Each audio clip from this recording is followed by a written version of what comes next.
Leave your clothes on. The public does not want any of us with our clothes off, okay? Oh, you'd be surprised. Would I? Would I really? Speak for yourself, Davies. Davies. Oh, you're going to fit Okay, in Davies. just fine here. So before you go live.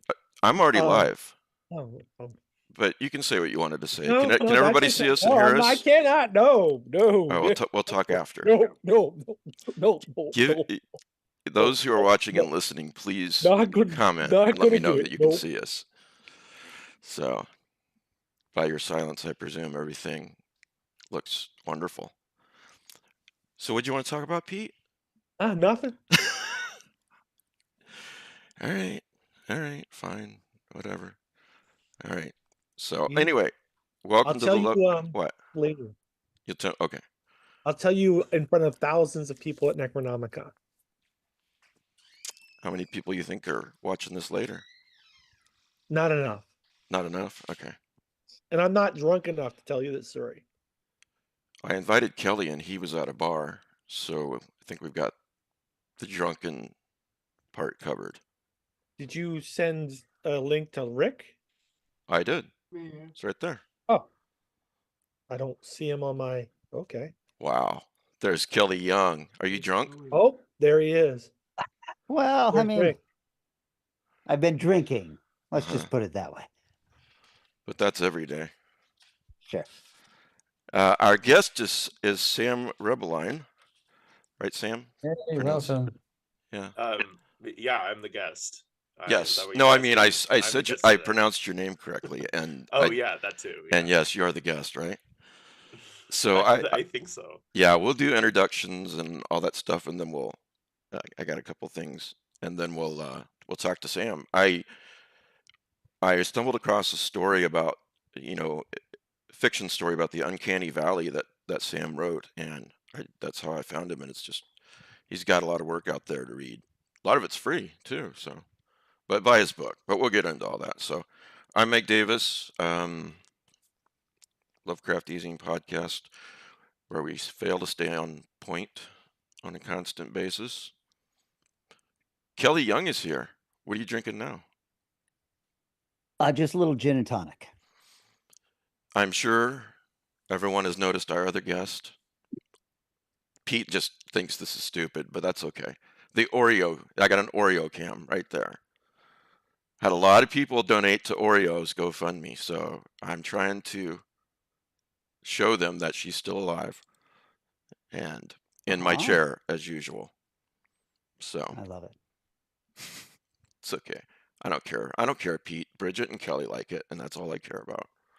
So. I'm into it. I honestly, the way that I found out this was the same room, like putting the pieces together of your backgrounds and like seeing things at a different angle, I was like, oh my God. Yep. So I'm along for the ride. All right. Well, welcome. Welcome to hell. Yes. All right. Whether you're watching now or do it after the show, but everyone who's watching, do me a favor. I'm curious about all the different replies I get to this. Comment below. Not on the side on this particular question. And what is the scariest book or novel or short story you've ever read? Not movie or TV show. I'm curious. I think one of those is Harlan Ellison's story. Really creeped me out when I read it when I was a kid, about the AI. What was the name of that? I Have No Mouth and I Must Scream. Right. How did I forget that? All right. Kelly, you want to introduce yourself? Sure. I'm Kelly Young, writer, podcaster with Strange Eons Radio, publisher, and all of that stuff. Happy to be here. Thanks for inviting me, Mike. Of course. Bridget? Hello. I'm Bridget, composer, artist, final girl. Rick, hey. Rick Lay, a writer who was fed to the spiders by Kelly. Haven't we all? That's right. Kelly's book is now available. The Secret Language of Spiders. It's available for pre-order in Kindle, and soon he'll have the print on his website available for pre-order because Amazon's weird. The Secret Language of Spiders by K.L. Young. Is that your wife who wrote this book? That's me, actually. Oh, that's you. Okay, sorry. And some people were Tuckerized and brutally murdered on Yeah. this panel. I was likable. I was a likable guy. Unlike You Pete were. Yeah. in that story. Is your email fixed? Rick? Yeah. Good. That's good. Pete? Hi, I'm Pete Rollick. I'm a busy little beaver. You always are. I've got a new novel coming out, well, a new collection coming out, a new kids book coming out, a story from Hippocampus coming out, a story just like Wait, three what? A stories story from Hippocampus? You mean an Well, anthology? in an anthology, yeah. Okay. And and I just broke 20,000 words on the new novel. So, That's really cool. What is the book and what is the short story?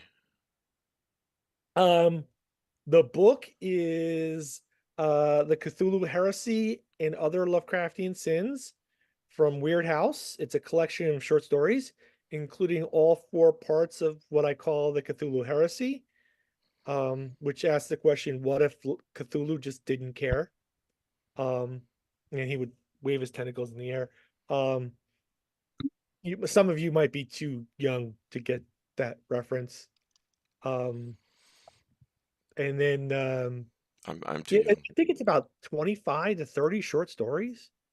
Wow. It's big. How many pages? I can't tell you that. No, you can tell me. I promise I'll be good. I don't know. Jesus, the one time I don't send Langan a link, he's texting me going, "Where's my damn link?" Oh, cool. Make him bring Godzilla. Well, yeah, his no, German Godzilla. He has to bring German Godzilla. had showed up in 2 months, and suddenly I'm supposed to remember his link. Well, Yeah. Whatever. When we talk about Robert Waugh, we need to get John's words. Sure. We'll do Sure. that in the second hour. Is that okay? You want to Yeah. introduce yourself? Hi, I'm Matt. I run Lovecraft eZine Movie Night. I won't be getting back to prizes till I'm back in Peoria, so unfortunately there's no prize this week because I don't have my books to flip through. Last night we watched the very interesting movie All You Need Is Death. Yeah, Never I'm seen curious. anything like it. It was really good. Anyway, by the way, Bridget, you're not the final girl. You're like the only girl. She's the only girl because she's the final girl. All the other girls are dead, apparently. No, it's like everyone who comes on here punts on us. She hasn't done it yet. I don't know what we're doing wrong. Wow. Are You you just trying to opened put me- me? Is that what you're asking? Would I ever do a thing like that? Oh my God, Bridget, this is like the first time you've been back on the show since Last week? we had dinner. What? No, it's the same time that we've both been on it since then. Oh, okay, yes. Yes. Okay. Oh, right. But Yeah. yes, Bridget and Mike went to see you guys or stopped by. Yeah. That was fun. yes, Yeah, Was I it sober? was. I was not sober. probably not. Probably not. So All You Need Is Death. Would I like it? It looks really interesting. It's so interesting that I stopped watching the trailer halfway through. So There's Langan. there he is. I've got his books in my car and a box of his stuff. in my Oh, trunk. one day you should bring him to the house and read them. Langan. I don't think Langan can hear us. He's still Let's wait. John, give me a thumbs up if you can hear me. All right. You can talk too. We'll let you talk. Oh, can I talk? Oh, how Yeah. nice. I had to beg for an invitation, but that's fine. That's totally the one fine. goddamn time I don't send you a link. You want to come on. Jeez. Man, oh man, oh man, oh man. I thought I was being nice, because I'm not going to bother him this week, But no. No good deed goes unpunished. Well, I don't think anyone knows who you are out there, so do you want to introduce yourself? I'm here because Sam Rebelein has stolen a box of my books. And I he's was sending me just photos of saying, him with the books. And he's I like, he's was- with like a gun to them, you know? And he's like, hey, John, sure be a shame if anything happened to your books. And he's got like a lighter next to them, you know? It's, Are you serious? That's yeah, awesome. it's terrible, man. We were at Yeah. AuthorCon together, and I thought he did me a mitzvah, as they say, by bringing my books. He and his wingman bringing my books in, right? Bringing Yeah. my books down, and we had a great time together. And he was like, "Oh, John, I'll bring your books back." I was like, "Oh, Yeah, thank no you so much, man. That's so worries. great." And then just Yeah. radio Thank you, sweetie. I silence. forgot to And then get my water. like 3 a.m, I start to get these Thanks. weird like messages. This grainy photos, and I'm like, is that Sam? Does he have a copy of one of my books? What is he doing to it? Oh my God, that's unnatural. And it's just continued. And Thanks, Sonny. so I'm here to really, for the expose on Sam Rebelein. He is not Mr. Nice. I'm as he- here for he that. Yeah, purports no, to be. it's true. Is Yeah. it Yeah. just me, or is John Langan like fuzzy, like Brian Oblivion fuzzy? He is. He's fuzzy. It's okay. I'm always fuzzy. We'll take him however we get him. Fuzzy Like- Wuzzy, you might say. I feel like I'm in a Cronenberg film. Sometimes that's never a good thing. Let's face it. What Cronenberg? That's not. There is no good. You can't ever say, "Oh, thank God, I'm in a Cronenberg film." Yeah. No, that's never a good thing. You know. So we've noted the Oreo cam. Let's talk about it again. Thanks to everyone who donated to Oreo's GoFundMe and who is still donating to Oreo's GoFundMe. I really appreciate it. Matt, you look bored. You don't have. How can you possibly? You don't have anything else going on. You're sitting in a hotel room. You're lucky we're here for you. So Mike, if you want us to be interested, Interested? tell John to talk more. Or Tell John. Kelly. No, that's great. All right. I'm not making any inferences, but like Yeah, you are. Yeah, you are. anyway, I'm doing my Lovecraft. Great. reread. I don't have to do anything. John knows Sam. Langan, go. No, I want to hear more about Matt. What's Matt? Why is Matt in a hotel? Is he once more on the run? He's Yeah. Cain. He's walking the earth. No, I was thinking more like from the mob or something like that. He's in like witness protection or something like that, right? Run, Lola, run! And in a spectacularly ill-advised move, he decides he can still take part in the Lovecraft eZine. Right. And all these gangsters are watching, and they're all like, "Hey, I like that Lovecraft, you know? I'm more of a Robert E. Howard man myself, you know." It's such a great story. I wish it was true. Yeah. That's it, Matt. That's all you got for us. I'm in a hotel room. I'm not going to tell you why. Okay, I'm doing a locum tenens gig here in Carroll, Iowa. It was a 7-week gig because my business collapsed, and now I'm trying to make money so we don't have to draw on our retirement. It's really interesting. Sounds exactly Fair like the enough. kind of thing someone in witness protection would say. Well, Mhm. exactly, right? Like, does anybody Yeah. believe that? I'm just, yeah. You asked the FBI agent. He was cool with you coming on the show today. So- The problem is, it was Rick Moranis. Remember that? What's the movie with Steve Martin where he's the gangster? Is it My Blue Heaven? Oh, come on. It's Yeah, like it's My Blue Heaven. Yeah. Yeah. And Rick Moranis is like the FBI agent. So he's like, "Of course you can go on the Lovecraft eZine. I love H.P. Lovecraft." Do you think that Donald Trump's Secret Service agents would be upset if he were placed in incarceration or they didn't have to do anything? Well, we don't do Do political you stuff. think here. do you think if I had an FBI agent, they wouldn't have tossed me out of the bus already like weeks ago? Come on. I'm sure No, they they barely would love slowed it. the car down when they let you out. Right. If Hollywood has taught me anything, they would have loved it. We're in the beginning. We're somewhere in the early stages of an adorable buddy comedy. That's it. Our new slogan. Can An we start adorable buddy talking to comedy. the guest? Please, John, please. Talk to the guest. I could talk to the guest. I didn't know John was coming, but I love it. So yeah. Sam wrote a short story. This is how I came across Sam's work. I don't know how, but you've flown completely under my radar. And Yeah, so it's that now, witness protection thing. Yeah. It's I not try hard, to- Mike. yeah. yeah. Well, actually, maybe we should start with why don't you tell the audience who you are and the kind of writing you do and etc. Just introduce yourself. Well, I'm Sam. I like sort of weird, bonkers, unique horror. And so all my stuff tends to be very sort of weird and out there. Um, I live in upstate New York. So just a few miles from John, which is why I have his books hostage in my car. And I don't know. Let's see. What else should I say? I like I like a BLT. I had a BLT for dinner. Let's go back to John. You're I- you're that close to Langan? Do you lock your doors at night? No, I Are leave you them kidding? wide He open. spies on me. I look outside and Sam's like, hey. Yeah, I'm constantly inviting him in, and he never falls for it.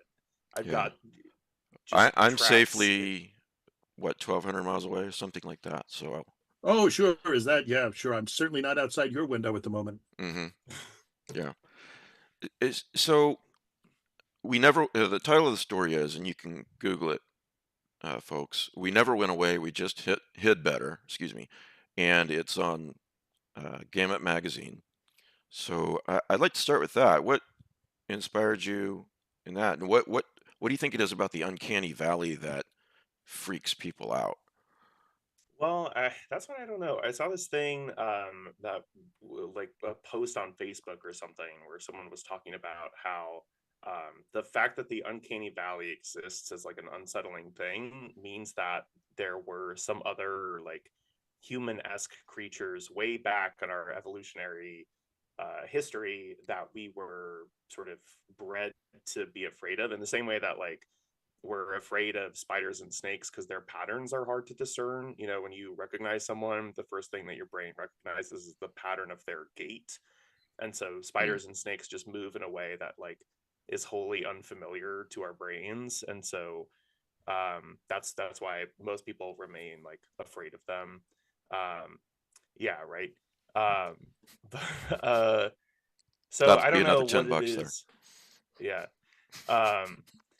So yeah, I don't know what it is about the uncanny valley, but but that's sort of the question that the story Yeah. digs at, is like there's something about it that is inherently eerie because a face that sort of is close enough to human but not quite sort of eludes our brain's understanding and just sort of trips us out in the same way that like a shadow at night that sort of appears human but isn't will generally trip us out because our brains are all about pattern recognition, right?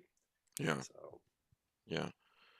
Yeah, I saw that too. I don't know if that's the answer, but it's an unsettling hypothesis for sure.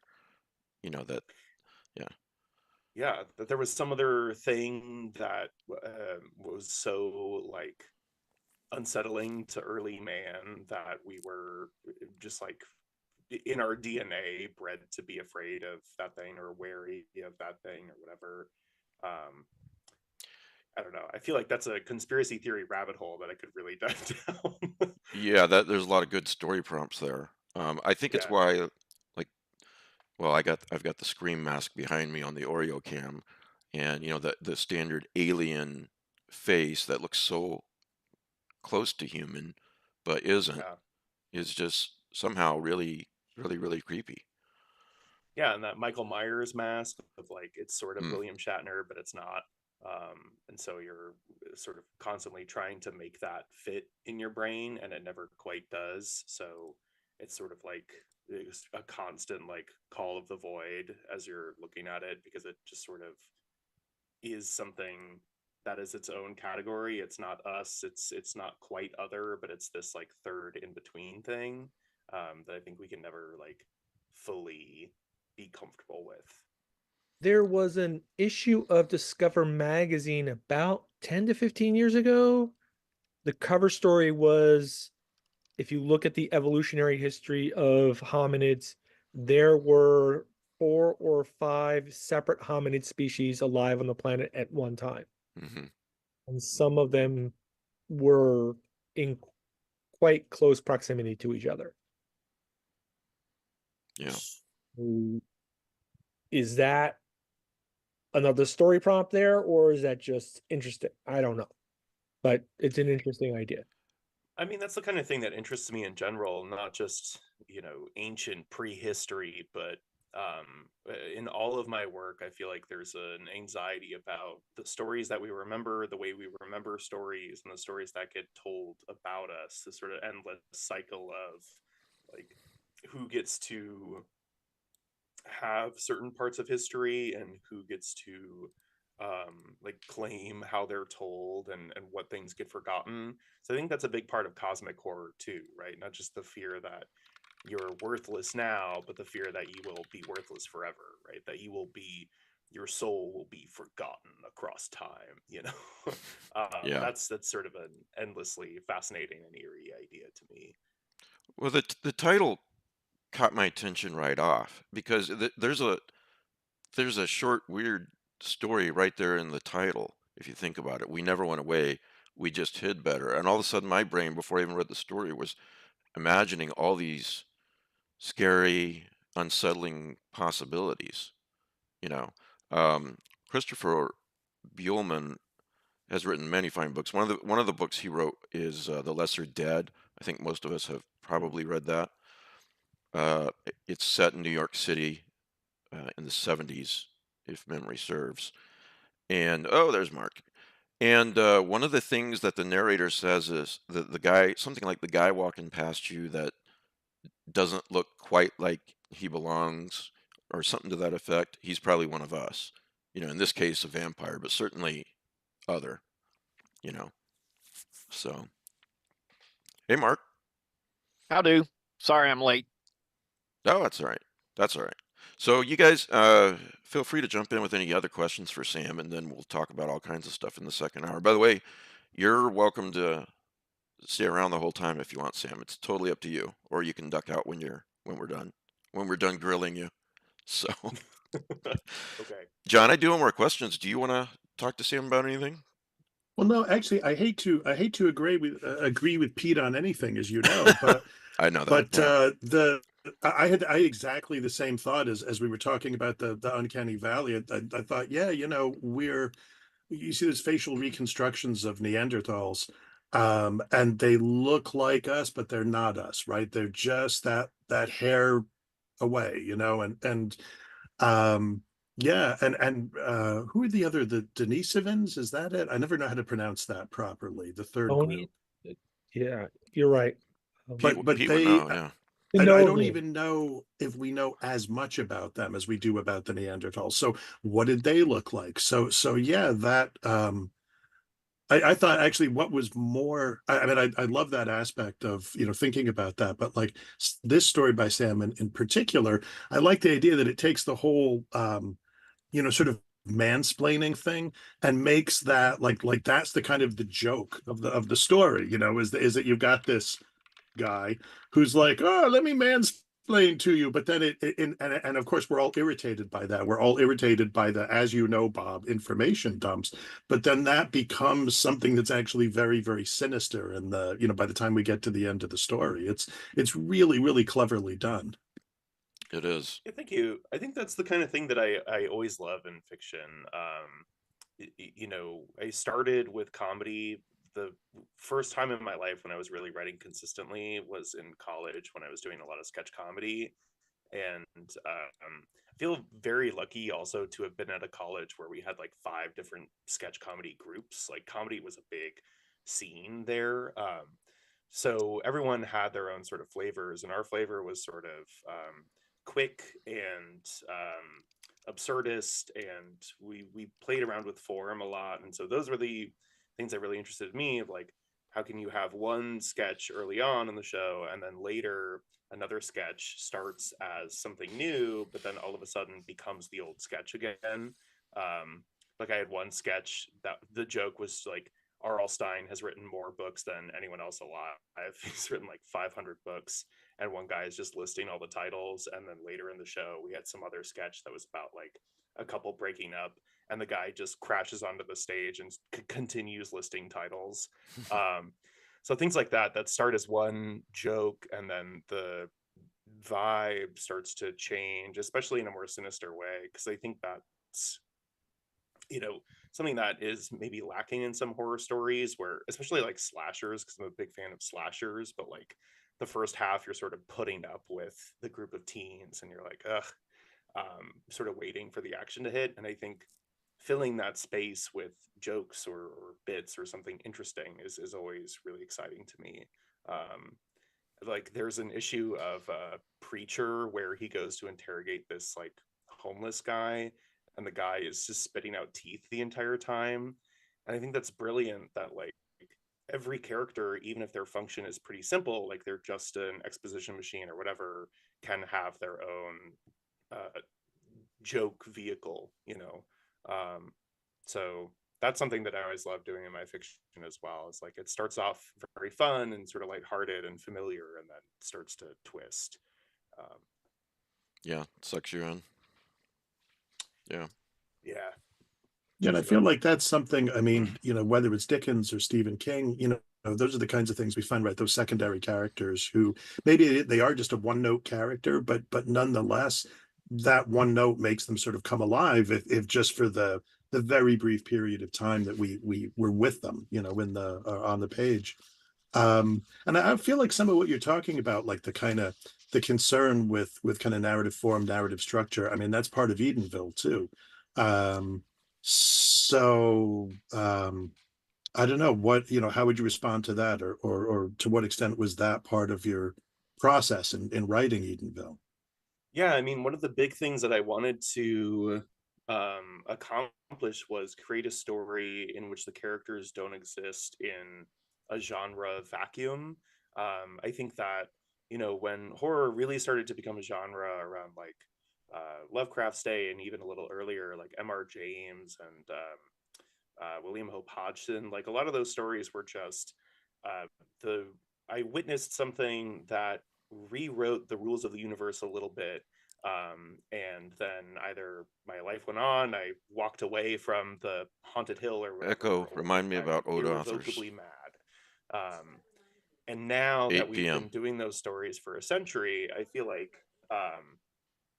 you know, if something creepy happened to me or something uncanny, I would immediately start putting pieces together. And so it's less interesting to me when characters spend like 100 pages trying Yeah. to say like, oh, is there a ghost or is it just us? Because I kind of would like There's to no see such the thing as ghost. ghosts. And then they have to you know come what I mean? around to it. Yeah. Like I've seen that done enough times that I really appreciate where the horror genre seems to be going, in this direction of like characters engaging with the experience of being in a story. So that was one big thing I wanted to do with Edenville, and I see that happening in other places. Like even just that movie Abigail that came out is about a vampire ballerina, and she's like on the poster, right? So if she's on the poster, I don't want to spend any of the movie wondering if she's a vampire ballerina, because that's all I'm here to see. So Right. what I think that movie does brilliantly is like, we're all here to see that. yeah. So as soon as the protagonists find out that she is a vampire ballerina, they waste no time and sort of digging into the mythos of vampires and saying, okay, well, let's make some stakes. Let's find a way to get some sunlight in here. Let's see what works, because not only do we understand the basic myth about vampires, but we're also at a point culturally where we've seen that myth explored in many different ways. I think they bring up like Twilight and True Blood and a couple other sort of mythic sources, and they're like, okay, so what set of rules does this particular vampire abide by? Because now I think as a genre, when we look at these archetypes, we don't just have the one set of rules, but also all the other sets of rules that have played on that sort of orthodoxy or whatever. Sam, if I can jump so- in right now, what you're saying reminds me of the kid in Stephen King's, I'm sorry, I keep blanking on things. Vampire book, Salem's Lot. yeah. Sorry, Yeah. the kid in that one, he doesn't wonder about it. He immediately knows what to do because he's into monsters and vampires and Frankenstein and everything. And I think You know that's why that book really did well too, because that's exactly the thing, right? You know, actually, it's funny that you say that, because one thing about zombie shows, they never seem to want to call zombies zombies. It's like That's true. here in Abigail, it was like right from the first second. Okay, but here it's like, no, they're walkers. They're come on, Right. man. If someone's in zoned, like if they come to work and they hadn't slept, they're looking like a zombie. Oh, watch out for the walkers. You look like a walker today, man. We had a lady at work one time who actually said that. You walk it because she was a big Walking Dead fan. And oh, here comes the walkers. Wow. Well, let's not forget that for several decades, Marvel and DC Comics were not allowed to use the word zombie. Really? Oh, They had, because they were banned by the Comic Code Authority. Oh, right. Right. They had to create their own word, Zuvenbi. Man, those So- guys. Good word. Cool. Yeah. It really rolls off the tongue. Yeah, Yeah. they should have went with walkers.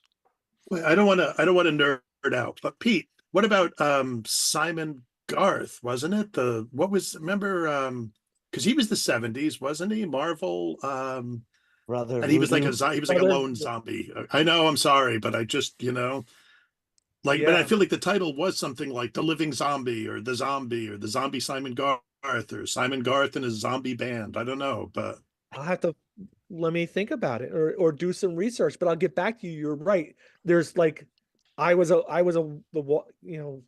you're right. that's the only one I can think of. I mean, everything else Right, is Tomb right. of Dracula, Werewolf by Night, whatever. But that one, now maybe that explains why the character didn't do that well, or I don't know. Yeah. When they use the Bombay, that's from Robert E. Howard. It is from hell. Wow, really? That's interesting. Okay. Yeah. I don't know if you've ever seen the show, Sam, but Pete and Rick know a lot. I mean, the rest of us do somewhat, but they have the brains of an encyclopedia. So, I've heard the show a lot. This is my Okay. first time seeing it in color, not on Spotify. So all right, so you knew what you were getting into. oh yeah. Okay, that's good. Till he saw us, then maybe not.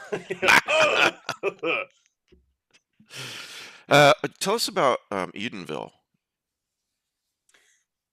It starts pretty classic. It's a an aspiring horror writer living in Brooklyn. He has a real bad nightmare, and this inspires him to write his one and only novel. He's very full of himself, so he keeps thinking that he deserves to be famous, even though the novel isn't doing that well, and he's not writing anything else. Which was very much me in my early 20s, where you'd be like, why am I not famous yet? And then I turn on the TV again. But he gets invited up to this college upstate. They're like, we love your book. We want you to be our writer in residence. We're very impressed with you. And his girlfriend is like, I don't mean to be an asshole, but I don't know if you're like famous enough to get this kind of response. And I also think that because the college is in a town where bad things seem to happen pretty often. Like I grew up near there. My best friend in high school went missing near there. Like this all kind of smells like some kind of trap. And she's sort of unable to articulate like exactly what it is, but she's like, I just got a real bad feeling about this melange of events, right? And of course, because he's so full of himself, he's like, well, that can't be true. They love me. Let's go anyway.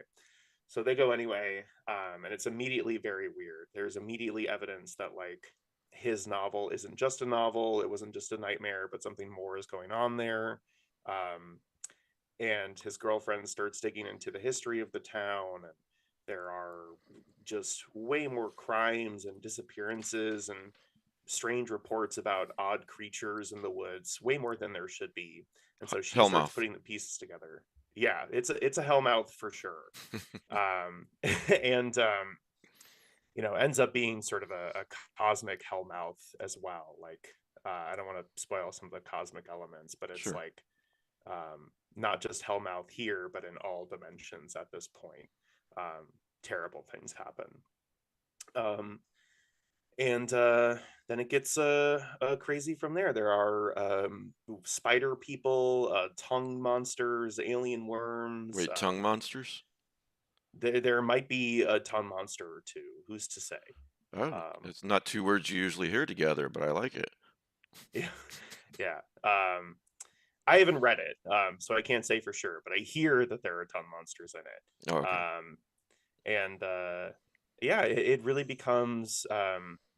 I mean, so that's all the surface stuff, but emotionally, it's really about this woman trying to break up with this sort of asshole horror writer boyfriend and find her own way in the world. It's about her like trying to find her own sense of agency while evading all the weird things happening in this county. So maybe he's not really the protagonist. Yeah, it's been interesting to see people like sort of figure that out as they're reading it, because he's the engine of the catalyst, and so it starts with him, and so you think that he's the protagonist, but it very much becomes her story as the final girl, and it sort of switches off halfway through. Bridget looks happy. Yeah. But I really like yeah. that. I mean, I guess we could call that a minor spoiler, but I just didn't. You sent me the book. I realized too late that I was focusing on all your short work online, and like, did you check Amazon, you idiot? Okay, so I did that. But I'm really enjoying it so far, and anyone who, well, loves horror, but also cosmic horror, I do think you're really going to like this. So. Kelly's in it for the spiders, I'm sure. So, there you go. Oh, I like spiders. Oh, yeah. You know what Mark does, everybody, right? Does geocaching. Oh yeah. Is it cache or cache? Caching, geocaching. Yeah. Geocaching. You told me once that the thing you had to really get used to if you're going to do that right away is get used to spiders crawling over you. You can if you're doing the underground variety, like in culverts and storm drains. Sometimes that go a very, very long way. Yeah, you can make friends with a lot of those critters. Maybe not like what was the movie Infested that I just watched last night. That was kind of a fun. Kelly just watched movie. that. Yeah, it was pretty fun. I thought he was live. Terrifying. He was live texting on Facebook about it. How terrified he was. Seemed like a good drive-in kind of movie. Well, see, Sam, we never stay on point. Sorry. Yeah, it was Mike's fault. It was all Mike. It was me. Yeah. I just saw that one pop up. That just came out recently, didn't it? Infested. Yeah, I think so. It's French. Yeah, Friday night. Yeah. Tell us about the movie, Kelly. Oh, it's a French horror film. It's very highly regarded and highly awarded at various film festivals. It's about a guy who's into exotic animals and insects and stuff like that, and he gets a chance to pick up this weird spider, and he brings it back to his apartment complex, and then shit goes south. I thought it was really scary. All of the spiders from Arachnophobia and none of the comedy from Arachnophobia. It was just played very straight. And the spiders looked really good. They did. At whatever size they showed them, they looked very convincing. And that's the one thing my wife and I were like, I hope these aren't going to be really, really cheesy, but they look pretty damn like scary spiders. Yeah. That's not the movie for me. Oh, I'm interested in All You Need Is Death. Something like that. I just rewatched Ghost Watch last night. Oh, that's great. Ghost Watch head. Oh, I actually did. Sam actually did a Patreon podcast about Ghost Watch. It was the suggestion of the writer Emma J. Gibbon, who's a Patreon, and she was a kid when in high school when Ghost Watch came out, and she was babysitting. I think it was cousins and siblings. I may not have that exactly right, but she was babysitting. She's in charge of younger kids. And she's like, okay, we can all watch Ghost Watch. And then everyone thought it was real until they got to school the next day. So it was really interesting to hear from her perspective about it. It's if you're out there and you're a patron, you're listening, go search for that episode on the Lovecraft eZine Patreon because that was a lot of fun. I gotta check that out. Yeah. I feel like that movie is especially effective. What I was saying before too, like it bends the form a little bit. Like the way our living room is set up, our TV faces the window, and so every so often, if human faces on the TV are reflected in the window, my dog will bark. So it started barking in the middle of it. Wow. And I was like, no, this is unacceptable. This is one movie that you will not be barking during in the middle of the night. And then in the next scene, they're getting the call center, right, is getting all these reports of people watching Ghost Watch, and people's pets are going bananas, and strange things are happening. And I was like, what a great way! Like, how can more stories do that to make you feel like you're part of it? Like they're engaging with the experience of you watching at home. You know, just the fact that my pet had started barking, and then they were like, "Oh, pets are barking at home." I was like, "How'd you know?" Like just brilliant. I seem to recall in like the early 80s, maybe it was the late 70s, there was a lot of concern because we were in the midst of the Cold War. Could a nuclear war happen? And there were like a couple things. They had a TV special, like I don't remember, it was on NBC, that was set up to be a news broadcast of a terrorist group that had pulled a nuclear warhead like into the Savannah Harbor. And they did have an announcement at the beginning of it that this was a simulation, but I actually think there was quite a bit of traffic to the network switchboard. I forget the name of it. I think it was called Special Report or Special Bulletin or something like that. I I remember watching that. And I remember the I disclaimers, think so. but the film was so effective that at a certain, you were like, you had to keep reminding yourself, no, this is just a movie. And yeah, they've got a nuclear warhead, and was it Savannah or was it Charleston? I don't remember, but it was like the switchboard from the network actually got quite a lot of very frightened calls for people who had tuned in, missed the disclaimers. War of the Worlds. Yeah, it's a very similar concept. Yeah. That's doubly fascinating to me, is that a lot of those seem to only work once. Like, you could never do a Blair Witch Project again in the same way, because people have already gone through that experience and have that, like, oh, this is just like Blair Witch, right? Like, once you have something to compare it to, then I think the hysteria around it sort of simmers in a weird way. Is that Yeah, true? Yeah, well, Paranormal Activity tried to do Yeah. that, and there are some really effective scenes in Paranormal Activity. There are. I think the mistake they made with the series, the franchise, is working backward in time, with each episode, each film going like 5 to 10 years backwards, until like there's one scene where there's like this guy running down the street with 50 witches racing after them, and he's holding his laptop like this because that's what they're using for the camera. Oh my God. Yeah, And it just, then you're stuck. Yeah. and Yeah, that got really ridiculous. I actually enjoyed all of those for what they were, but yeah, there were a lot of eye-rolling moments. yeah, exactly. It's at stuff some like point that. you got to say, dump the camera and run. Yeah. Right. That's Right. the biggest thing so often with the found footage shit. You know, it's like, why in the hell are you still holding the camera? You're gonna die. You know, you're a fucking idiot. Right. Yeah, but you gotta have that camera there at all costs. There are some like Wreck worked really, really well because the premise was that he was a cameraman. That was his job.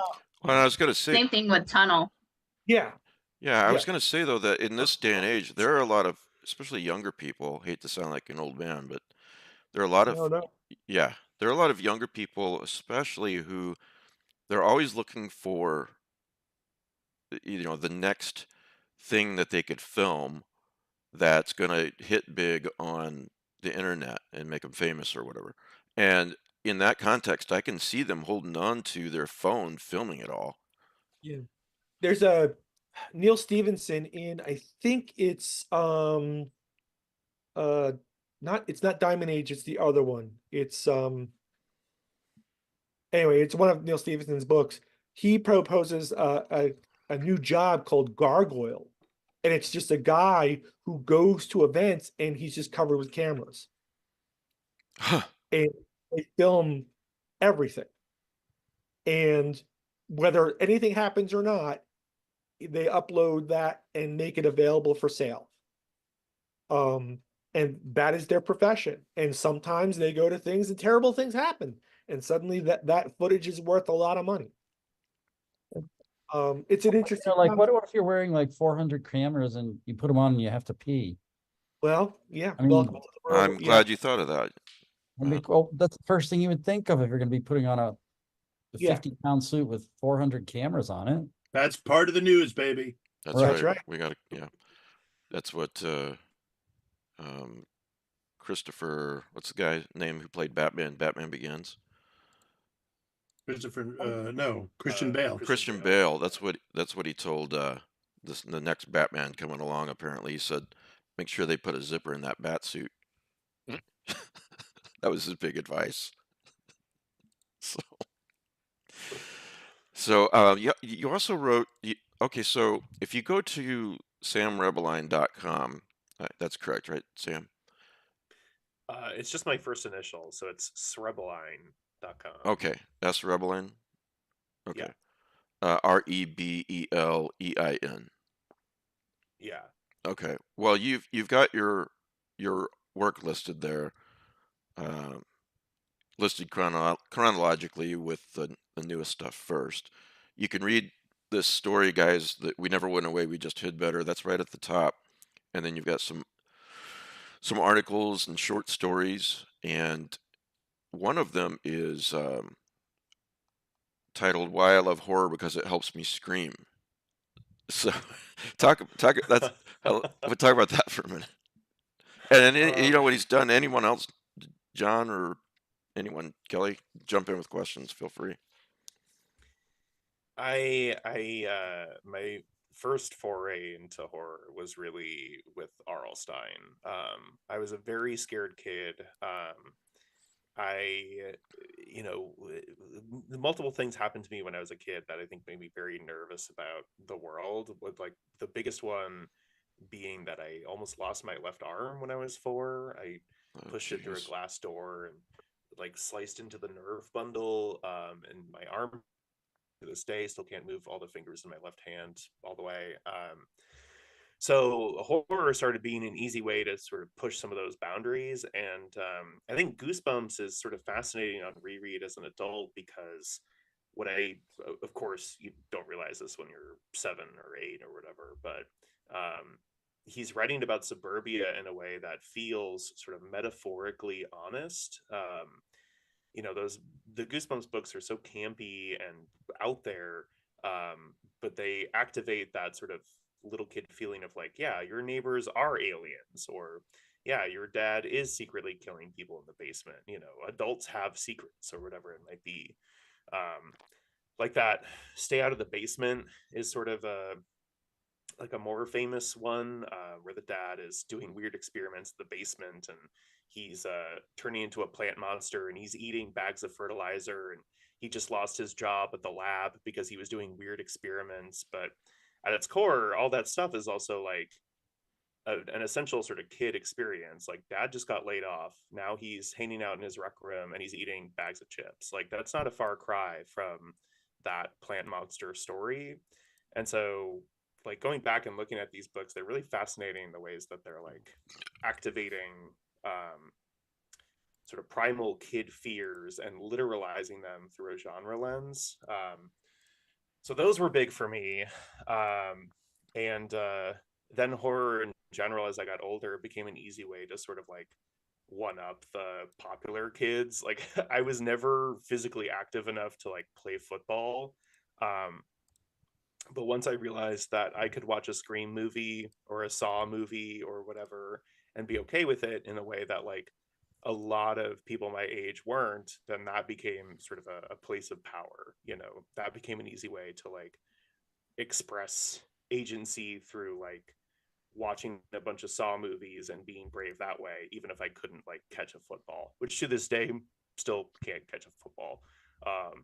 But I think that I forget exactly what I wrote in that article, but I think that was sort of the idea of like, I think that, and tell me if this is vibes with your experience, everybody, but I feel like horror writers in general are like, um, already sort of anxious or introverted, or there's something there that sort of, even before you were into the horror genre, like put you in a space where fear was something that you were aware of, and so horror became an easy way to just get some of that out. So I don't know if that feels true to anybody else, but that was certainly I completely agree with that, because I was the world's most terrified kid, and I know I precede you by a few years. But yeah, I actually had, well, I lived right there, those woods right behind me. I'm in the yard, not too far from the car at the moment, and out in those woods, that's where the monsters live. And so I Yeah. grew up, feeling like I was terrified of the noises and stuff in the woods. And so I'd go to school, like in elementary school, and go to show and tell, and I'd make up some kind of story about the scary shit in the woods. And I discovered that as much as being scared, scaring other people was a lot more fun. Oh yeah, and then so I did sketch comedy for years, and then I wrote my first horror play, and produced that when I was still in college. And there was one moment when like the lights cut out and everybody screamed, and I was like, oh yeah, that's the good stuff. Like I felt like I knew how to sort of hit a punchline and get people to laugh, but getting people to scream was something new and like way more intoxicating. Like I don't know what it was about that moment, but that was certainly when I was like, I want to do this forever. So really, Sam- that's interesting. That was the tipping point for you to start writing horror, you're saying? Start getting Yeah, I guess so. Because then looking back, that was when I started writing the short stories that would become the world that Edenville takes place in. And one of those was my first publication in Dark Moon Digest back in the day. And so, yeah, that really seems like the moment when I really started to pay attention to how to do a horror story, because I had loved horror for years, but had never really written it. And so right. that was when I started thinking about like how to actually evoke a response in an audience or a reader. So there's this whole thing where there's a fine line between comedy and tragedy. And I've often felt that there's like a fine line between comedy and horror. And Yeah. this is why the two blend so well together, because it's easy to drive horror over the top into comedy. But then it seems like it's also like there's a lot of things that we like. Physical comedy is also like horrifically, it could maim people. It's if you take it to the next level, it's horror. Yeah. You find as you've written both and apparently you've done it well, how do you find a way to drive between the two? I think for me it's they're the same muscle. When you're like gasping or laughing, it's the same sort of like diaphragm release. And so I like stories where you don't quite know what exactly that release is going to be. um and in general, I just like having the characters that I write to respond as genuinely as possible to situations, which lends itself to a lot of humor, because I think that if you have a character, at least one character, who says like, can you believe this is happening, then that allows the reader to sort of suspend their disbelief more, as long as you're acknowledging it. Yeah. So that lends itself to humor really well. And then they're already in a situation that like could turn dark at any second. So like the scene I've been working on today, um, it's like, long story short, this cult is trying to feed themselves to these creatures that are coming out of the woods, and the two As you do. people leading the charge, as you do, Mhm. the two people sort of leading the charge are these two teenage boys, and the one gets his arm munched off, and the other one is like, oh my god, dude, look at your arm, and then he gets his arm munched off. And so for me, that feels like sort of an essential example of like, humor and horror mixing. Like because that's such a human thing to like something horrible happens and you're like, oh my God, I don't mean to be laughing. It's just Right. whatever that muscle is. Like laughter is an easy diaphragm release and easier than like screaming. You got to get an oomph behind a scream, but a Yeah. laugh you can sort of get out pretty easily. So Thunder Kitten on the live chat said American Werewolf in London, which prompts me to ask, what are some of your favorite horror comedy movies in which it's done right, like American Werewolf in London? Because it can so easily be done wrong, yeah, it gets really goofy really quickly. But Beetlejuice is a favorite. Hmm. Hocus Pocus is another one that I watch at least one time a year.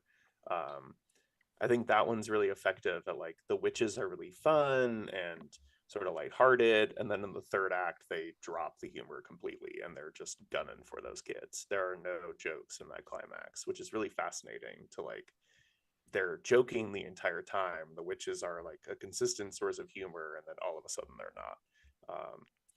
I'm getting all sorts of titles on the live chat now. Evil Dead, Return of the Living Dead, Shaun of the Dead. Dale and yeah. Pepper versus Evil. Yes, Oh, that's yeah. a great one. Cabin in the Woods, of course, I think is a great one. Ready or Not, I think really effectively does what I was talking about having a character like respond to things in the world and having that be a sense of humor. Like just the way that she that girl in Ready or Not will look at something and be like, what the fuck? Like that allows us to have that reaction as well. I guess I'm not familiar. I think I've seen the title, but what is Ready or Not about? Is it a recent movie? Woman, yeah, it came out like 2018, 2019. Okay. She marries into a wealthy family, and the family is wealthy because they're like the Milton Bradleys of this universe. They're board game kings. Yeah. And whenever someone marries into the family, they play a game, and you have to draw the game from like a box that has cards in it. And if someone draws hide and seek, that's the one card that's like, now we do the demonic ritual of you hide and we hunt you down. And it's her in the house just fighting to stay alive. So it's like, where are the keys in my car again? I'd be like, of course, then there wouldn't be a movie. Yeah, can we go again? But that's a really fun one. That's interesting. I'll have to check that out. Yeah, that gets really crazy near the end. Okay. Which again, I think, makes that character kind of essential to have someone who, for the audience, can express that. Like, I can't believe this is happening. Helps. It goes back a few years. There was it Zombieland? Maybe there was a kid that, when you're getting chased by zombies, it was kind of an opportunity to get cardio practice. The zombies are coming. He goes, oh, cardio. That cracked me up pretty good. I think that was Zombieland. Yeah. Zombie. There's what is it? Cooties and the Scout's Guide to Surviving the Zombie Apocalypse. Two very good kid-oriented zombie movies. But yeah. Well, if to the audience, if you go to Sam's website, which is srebelein.com, and then click on work, you're going to get a complete, looks like to me, complete list of your work. Like I said, in full catalog. Okay, good. And some of this is free to read online, and pick up his book, Edenville. Especially if you're into cosmic horror, which I assume everybody watching may be. What is it? What does success as a writer and as a person mean to you? What has to happen before you think, yeah, I feel successful? That's a really good question. Some people, it would be like, if I'm making $1 million a year, or others might be, hey, if people are reading my work, whatever, the money's good on top of it. It just Yeah, depends on when the I person. was yeah, when I was at AuthorCon, I got my first double take. I asked some lady where the bathroom was, and she was like, "Oh, it's right over there," and then was like, "Oh, you're Sam Rebelein." If I could have that happen like 5 more times before I leave this plane, I think that would be pretty successful. that was very cool. That was my first like, oh, I'm actually like, I exist. You know, I was here. So a couple more of those, and I feel like I'll be good. Oh, All right. and you know, millions of dollars and a penthouse in New York City, and you know, maybe another one in Portland, Oregon, beach house. You know, I'm a simple man. You just simply need money. Yeah. Yeah, with me, it's happened a few times, but the one time I remember especially was it wasn't my face. It was we were all in the Biltmore, in the lobby of the Biltmore, just talking, and then I must have been saying a lot but someone said, "Oh, I know that voice," and came around the corner. So somebody watches or listens to the podcast. It was the process server who was trying to, Yeah, serve your summons. Yeah. that's right. God, I've been looking You've for been you. served, Mike Davis. Fortunately, I threw Langan in front of me, and I was all right. So pick up Edenville, guys, and go to Sam's website. And like I said, the first story is We Never Went Away, We Just Hid Better, Uncanny Valley story. Anyone have any more questions for Sam before we talk about other things? I Sam, just tell want us to about say, your new project. What's coming up next? Yeah, it's going to be in the same universe as Edenville. While next, technically speaking, is a short story collection of stories set around the cursed county that Edenville takes place in. But that one's already in production, so it's You're building out up of your my own brain. mythos there. That's great. Yeah, I'm working on it. I mean, this was like all of my 20s was spent doing stories in this world and building the collection and then sort of doing offshoots of that until I hit a point where I was like, all right, I really gotta like send this out. I gotta start querying this around.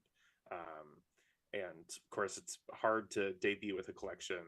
So I was like, well, if I wrote a novel in this world, Edenville would be the one that hadn't written it yet.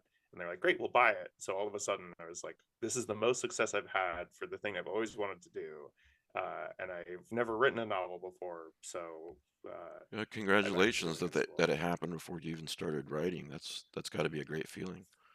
Yeah, it is now, but at the time it was really like sweat inducing, but also positive because I'm the worst procrastinator ever. So I think if I didn't have a deadline, like a high stakes deadline, I never would have finished it. Yeah. So yeah, the next one will be that collection. And I think that's coming out early next year, January or February. And then the thing that's really in my brain now is the next novel in that world, which again is about a small town that gets, I don't know, it like loses its mind to a cult. And the cult is sort of centered around these monsters that they pray to in the woods. And early on, the monsters actually come out, and the girl who like made this all up is like, I can't believe this is actually happening. So that'll be a fun one. I don't know when that's coming out, but it's that's the thing that I like, feel haunted by at the moment. Matt, did you have a question also? Nope. It's been a very fascinating discussion. I gotta say, I'm gonna pick up the book. Yeah, you have a lot of nice blurbs here, but I have to mention that you have a blurb from R.L. Stine. That's awesome. Edenville gets an A for I. Sam Rebelein should be awarded a master's degree in scary, a major new talent. So that's probably one definition of success, maybe. Yeah. R.L. Stine blurb. So I like Sam. Yeah, that was really cool. I like your take on the Goosebumps series as a window into what kids are really experiencing in their neighborhoods. It makes me think of like the Goosebumps book as sort of like a kid's version of Rear Window. Sure. Yeah. And I think, because I'm very like academically brained. Like I working on Eatonville, was starting the first semester of a PhD, and dropped it to. I think your internet's starting to get mad at you. You still with us? Maybe only just. Wow, we finished that interview in just a nick of time. Oh, Sam, are you back? Hey, I'm here. Please. You're kind of coming in and out. Can you hear me? Yeah. I can hear you now. Yeah. Oh man. Yeah, that's all right. We got through the interview. He was giving away the secrets of R.L. Stein. It's true. Yeah. Yeah. Now we'll never know. Yeah. Well, listen. Whatever I was saying, I stand by it. I'm not gonna back down from whatever dumb point I'm trying to make. Well, thanks for being here. Yeah. Well, thank you for having me. Maybe if you want to stay, maybe try turning your. Do you have Windows? Try turning your computer off and then go back into the email and click the invite link again. Or just try turning your video off. Yeah, first. that too. Yeah. Yeah. Let me try that. Can you hear me okay now? Yeah, I can hear you that. all right. Yeah, good point. The video uses up a lot more bandwidth than the audio does. Yeah, that'll work. Thanks for being here, though, Sam. Really. Oh my gosh! Thank you for having me. Yeah, it's a pity our paths didn't cross at AuthorCon. I never knew you were there. I probably didn't know I was there, but I'd have liked to have run into you. Oh, that would have been great. Yeah, I had no idea. I stole a slice of Clay McLeod Chapman's table. Well, he offered it. Yeah, well, I was at the Crossroad Press table. I didn't have a table of my own because all the tables sold out. If I were you, I would have shoved all of Clay's books off the table and then just put your book everywhere. That's what I would do. I ran into John, though. I ran screaming. Wow. Wow. Yeah. Well, right, All right. I'm sitting right here. Wow. Oh, that's right. Jeez. So, John, It's right there. to answer your question, it looks like in 1971, Stan and Jack wanted to publish a story in which Spider-Man saves a guy who's high on drugs, and the Comic Code Authority said no. Well, that was his buddy. His father was the Green Goblin. Wow. Yeah. All I right. remember those episodes. It was pretty famous. So Stan and Jack go back and forth, and they finally just say, "Fuck it, we're going to publish it anyway without the Comic Code Authority approval." And from then on, they just started rebelling. And in '73, they bring back Simon Garth, who is a pre-code teenage zombie. Ah, okay, that's kind of interesting. And give him his own appearances in like Tales of the Zombie. Right. Is that what ended the whole comic code bullshit? So it's still, from what I understand, it still goes on, and even into like 1989 is when they finally dropped the LGBT controls. And you're allowed to have gay characters. Well, I Well, remember in the early 90s, the Vertigo books that, Yeah. throughout the 90s, that was DC was publishing more and more of their horror stuff was without the Comics Code Authority. But I zoned out in terms of the other stuff that they, the Spider-Man or whatever. Right. well, speaking of Well- Spider-Man, did you guys see that short film that I sent you? It's called The Spider, written and directed by Andy Chin, Chan. He's in something that I haven't seen.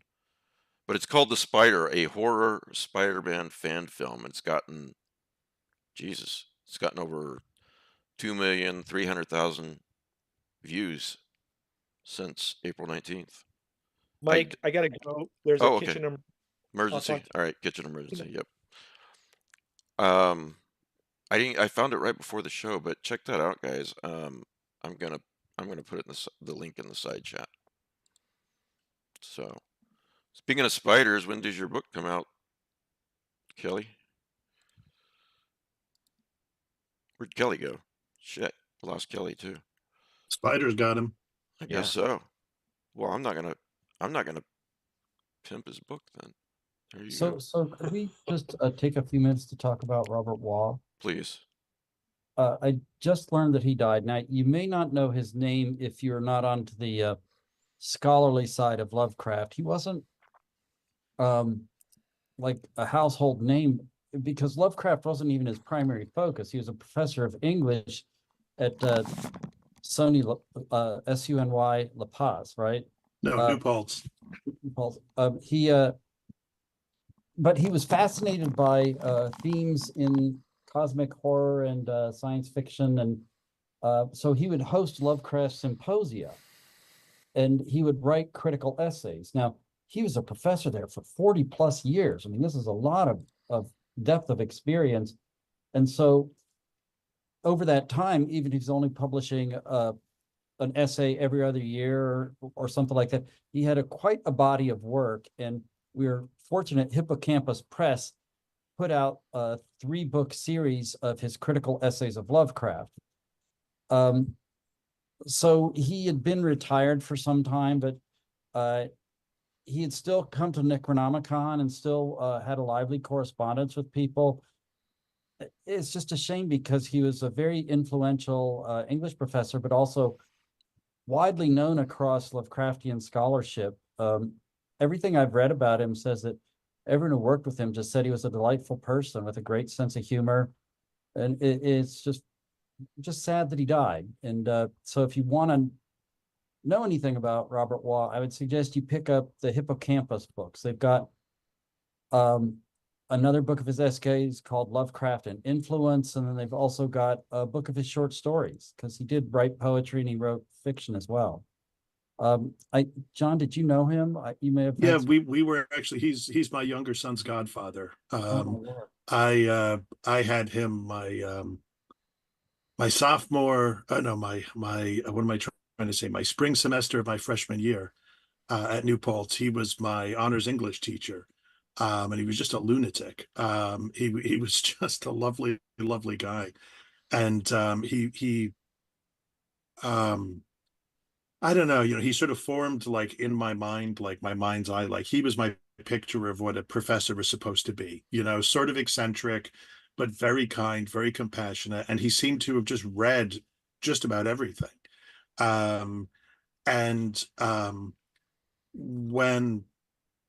some of the early classes I took with him, like survey classes, in a way, I didn't get as much out of them as I might have because like I didn't know as much as he knew, and he would kind of assume, I think in a spirit of generosity, well, everybody's read Faust, right? And it was like, no, not me. So the more I read, the closer we became. But yeah, the fall of my freshman, the very beginning of my time at New Paltz, there's going to be an H.P. Lovecraft symposium, first of its kind. So I went to it, and in retrospect, learned many years after that, like Ted Klein was there, and that was like my one chance to meet Ted Klein, and and yeah, St. Joshi was there, and so Bob kept the Lovecraft Forum running for about like 31 or 32 years, I think it was. I don't think there's any other like scholarly Lovecraft related thing that has gone on as long, and yeah, Bob was not primarily a Lovecraftian. He was a big science fiction fan, and he'd done this insane dissertation at Harvard. I can't even remember. It was about the theme of angst or ennui in European literature. So he wrote about Keats, and he wrote about Baudelaire, and he wrote about Leopardi and some other German guy. And eventually his director just told him stop writing. Like he was at like 500 pages, and they were like, you're done, you're finished, you get the dissertation or get the PhD, see you later. And So he had like all this knowledge, and a kid or some local sat in on one of his classes and was like, "You have to read H.P. Lovecraft." And he was like, "Okay, why?" And the guy was like, "Because Lovecraft visited New Paltz," which he did, and he went to Kingston and he got his telescope stolen in Kingston. Much, Kingston's shame. That's what it says on the former state capital. Also, they stole Lovecraft's telescope. And so he started to read Lovecraft, and not just to read him, but to read his letters and to read what critical stuff there was on him. And then, to a certain extent, what he started to do was like to bring Lovecraft into sort of like conversation with the writers that he'd been writing about at his dissertation. So he wrote this big article about Lovecraft and Keats, where he was looking at these sort of points of convergence between the two of them. And to a certain extent, like in essay after essay, that was what Bob did. Lovecraft was very well read and very well read in a lot of the European classics and blah blah blah. So Bob would say, "Oh, okay, well, the blasted heath that shows up in The Color Out of Space, like how does that connect to the King Lear and Macbeth and I want to say Paradise Lost too." So and he wrote what I still think is the best essay on Lovecraft, like I guess you'd say, racism and anti-Semitism in Lovecraft, called The Subway and the Shuggoth, where he looks at that scene at the climax about the Mountains of Madness, where the Shuggoth is just barreling down the tunnel and the one guy is going crazy and he starts to recite the names of the subway stops. And Bob was like, "Well, that's weird. What did Lovecraft have to say about the subways in New York?" And of course, that's nothing very good. But he turns that into, not just like the sort of denunciation of like this guy was a racist and he was bad, but instead like this was part of his creativity. This was part of what fueled who he was, and we have to, take that as part of the whole. And so yeah, I don't. I mean, no offense to anybody, no harm to any other scholars, but I think that 3-volume set that Hippocampus has now, which I want to say is on sale like for 50% off. That look. that seems to me just as good, like as good a job as anybody has done on Lovecraft, like because it's like this like almost prismatic approach. Well, what if we thought about it this way? What if we thought about it that way? What is Lovecraft? Lovecraft's obsessed with the Roman Empire. Let's look a little bit about what Roman writers does he know, and all this kind of stuff. Honestly, I could talk about Bob endlessly. He was very, very dear to me and my family, and the last couple of years he had suffered from dementia, which grew worse the past year in particular. And it was at the very, very end, when he was in the hospital towards the very, very end.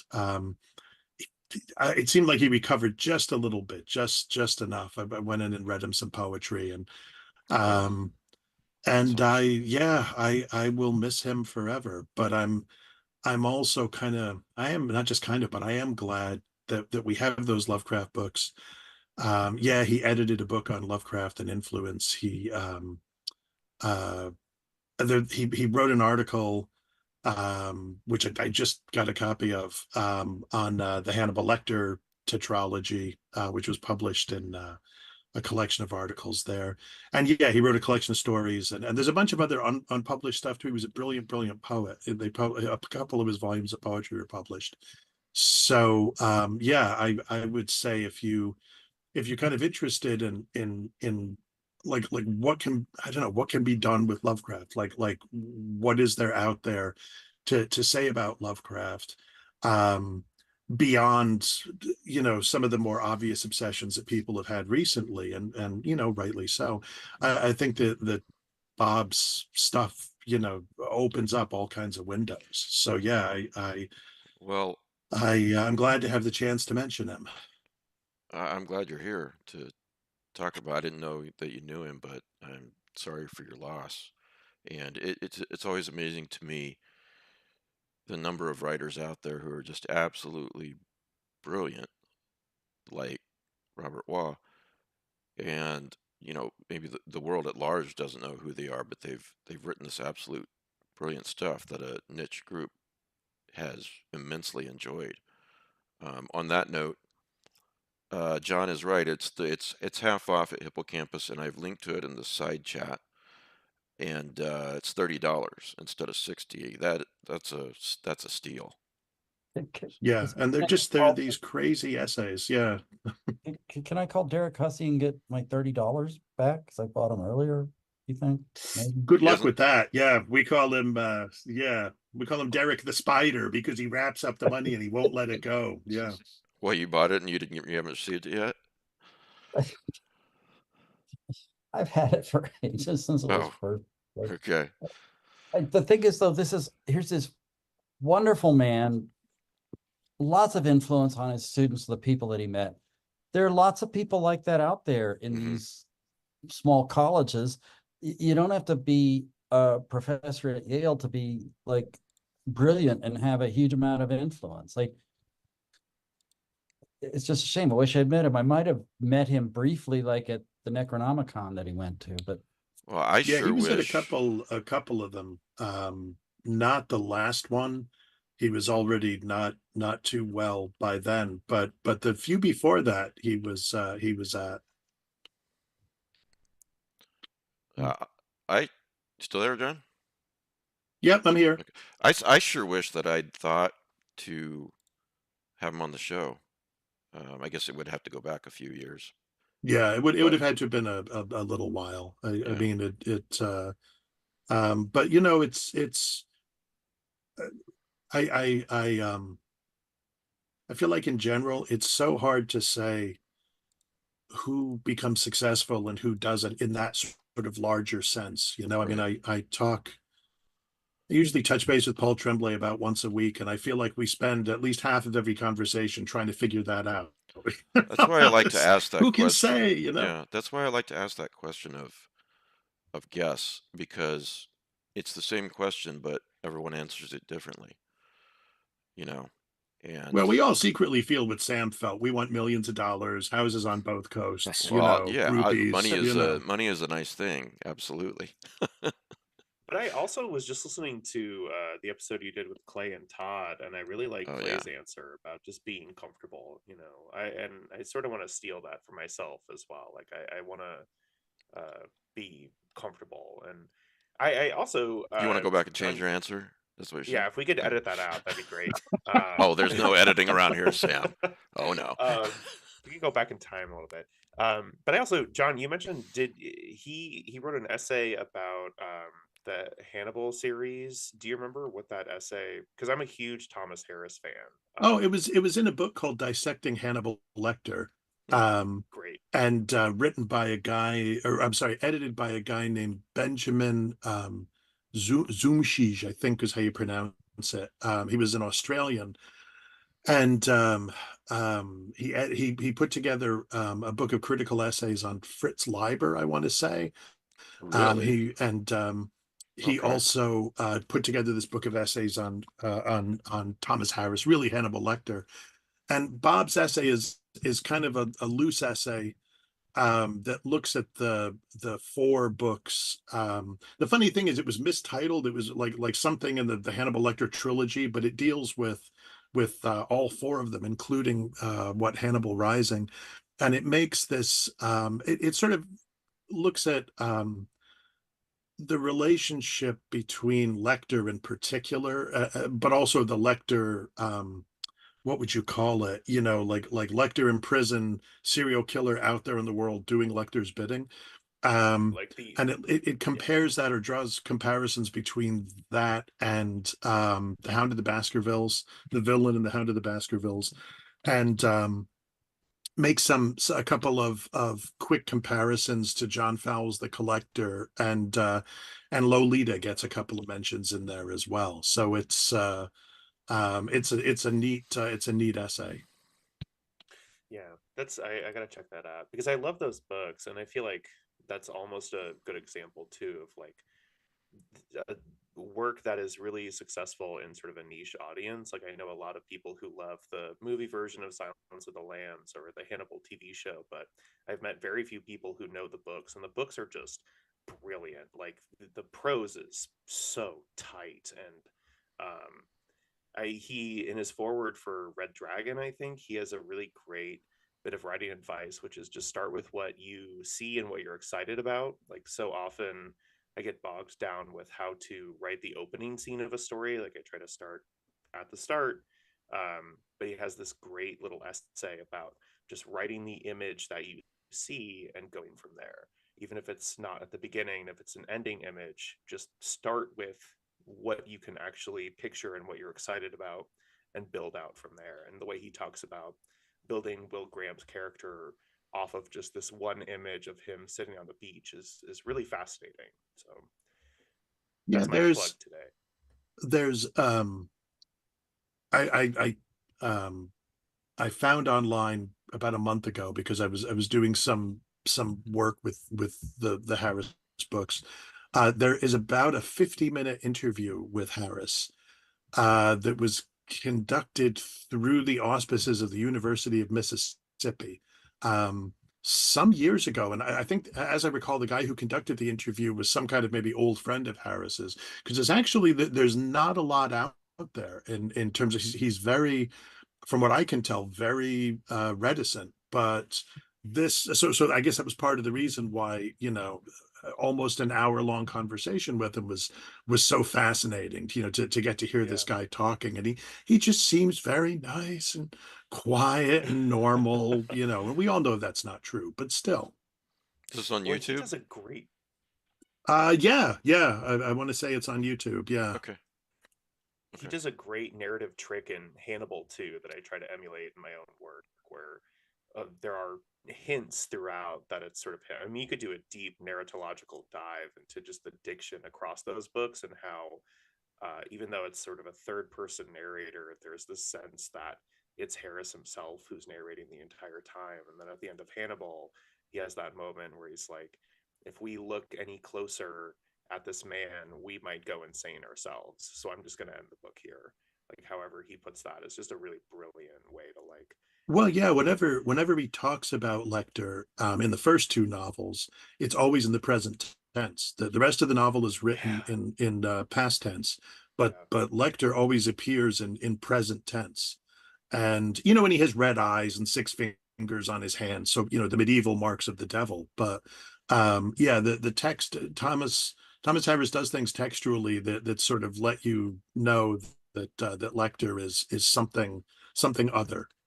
Okay, I will admit to not having read the books yet. Should I read them in the chronological order? Yeah. Okay. Yeah. I mean, I think Hannibal is like Red Dragon and Silence of the Lambs. I think you'll just love. Hannibal's pretty divisive, and maybe rightly so. It's a book that teaches really, really well. Because it's put together in these really cool kinds of ways, and you can be like, look at this and that, students, but its ending is deservedly controversial. Hannibal Rising, I mean, if you've gone this far, you might as well just complete the set. But if you didn't want to, that's okay. Okay. I think Hannibal Rising starts really promising for me, and by the end, I was sort of waiting for it to be done. So read the first three books is what I'm hearing from you guys. Well, the word is read all that four, the for sure. Dino De Laurentiis, that they owned the rights to do the books. Yeah, that's right. And they owned the rights to the character. So after Hannibal, I guess Dino or whoever was like, we're making a fourth movie. And Harris was aghast at this. He wanted, but they were like, okay, we're doing it. You can either be on board and have some creative input, or we'll make it without you. And so Harris decided, okay, I'll write the book. But I think usually Harris he takes years between books, up to a decade at least. And this thing was, Hannibal Rising was written very quickly, and I think that may have something to do with how the book turned out. Can I say something about that, about writing or whatever creative endeavors? You don't have to write a book every year. I have a friend who's just genius writer, and he worries that he's not, publishing as quickly as his peers. And, I told him once or twice, that's okay, just, you be you. But I guess that's all I'm trying to say. There's no roadmap that you have to follow if you're a writer or a creator of any sort.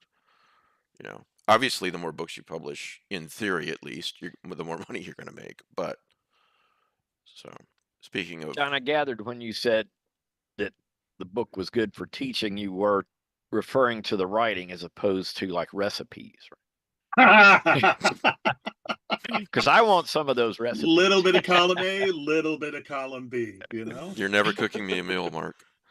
Oh man, I've been looking for. Wait till Providence, man. You may change your mind. I don't know. Literally, Pete said he was take cooking. the top of your head off and take your mind out. Yeah. Pete said he wanted to cook for us. I'm holding him to that at Necronomicon. Well, we'll have to find a participant, I suppose. All right, Kelly. Maybe he'll bring up some of that fish that he caught. Exactly right. When does this come out? Secret Language of Spiders.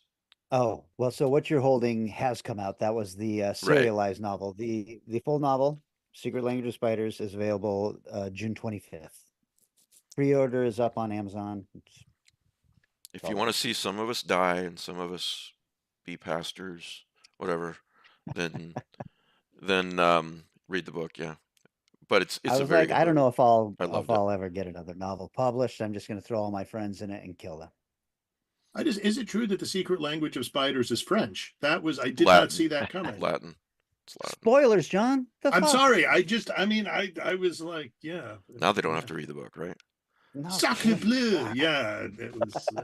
I have a question for John. Sure.